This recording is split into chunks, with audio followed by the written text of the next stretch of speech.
Search teams from the US and Canada are racing against time to locate a submersible with 5 people on board that went missing on a trip to explore the wreck of the Titanic. Ships and planes are involved in the search in the North Atlantic, around 640 kilometres or 400 miles off the coast of Newfoundland in Canada. The Titanic, which sank in 1912, lies nearly 4,000 metres beneath the surface. One of those on board the submersible is the British billionaire and explorer Hamish Harding. Nick Johnson has the latest. Small, with barely enough room to sit, this is the Titan submersible. Tasked with diving to depths few other vessels can reach, now missing in the middle of the North Atlantic. The Polar Prince, the ship carrying the sub, left St John's in Newfoundland, arriving near the wreck site on Sunday. The sub then began its descent to the seabed, a journey thought to take around 4 hours. But after 1 hour and 45 minutes, contact was lost. The sub is around 7 metres long and can carry up to 5 people. There's said to be enough oxygen for 4 days.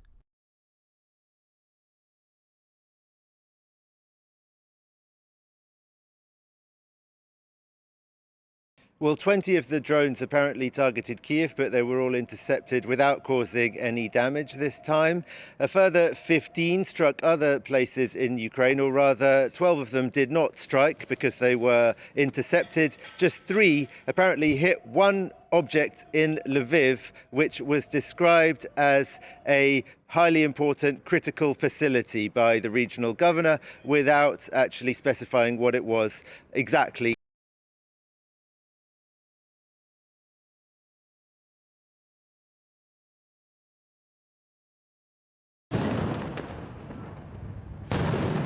The raid began in the early hours of Monday morning.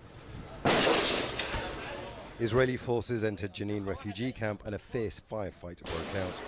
The Israeli army described it as a massive exchange of fire. During the raid, Palestinian civilians were killed, including a 15-year-old. In a rare move, Palestinian fighters planted an improvised explosive device at the entrance to the camp. And this was a moment when the armoured Israeli vehicle drove over it. Israeli helicopter gunships then fired missiles into the camp in a bid to extract the soldiers in the vehicle. One Israeli soldier was injured. It's the first time Israel has used helicopter gunships for an attack inside the occupied West Bank in more than 20 years.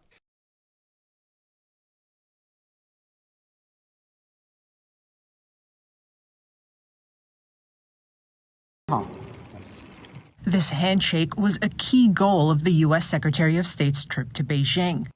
Antony Blinken's 30-minute meeting with Chinese President Xi Jinping followed 2 days of lengthy discussions with China's top diplomats. Xi said he was pleased the two sides are talking again. But Blinken said while he advocated for the critical reopening of military-to-military channels, he made no progress.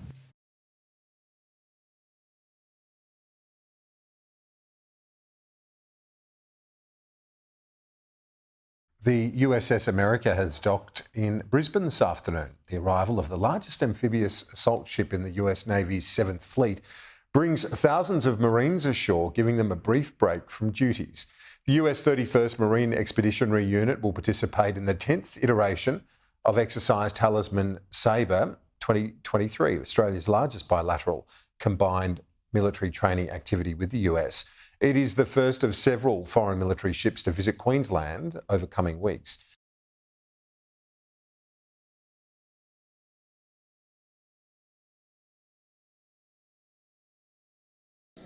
An intelligence officer from Iran's Islamic Revolutionary Guard has claimed that over 20 countries were involved in instigating protests in Iran last year. The claims refer to mass demonstrations that took place following the custodial death of 22-year-old Mahsa Amini in September 2022. These allegations have been levied by head of Iran's intelligence services, General Mohammad Kazemi.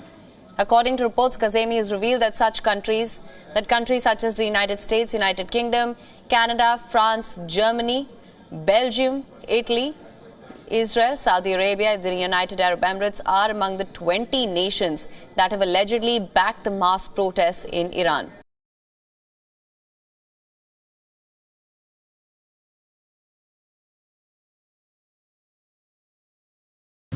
The United Nations says about $3 billion is needed this year for humanitarian aid inside Sudan, but only half as much has been funded, mostly by Germany, the US and Qatar. To keep humanitarian operations going, the UN allocated an additional $22 million from its Central Emergency Response Fund.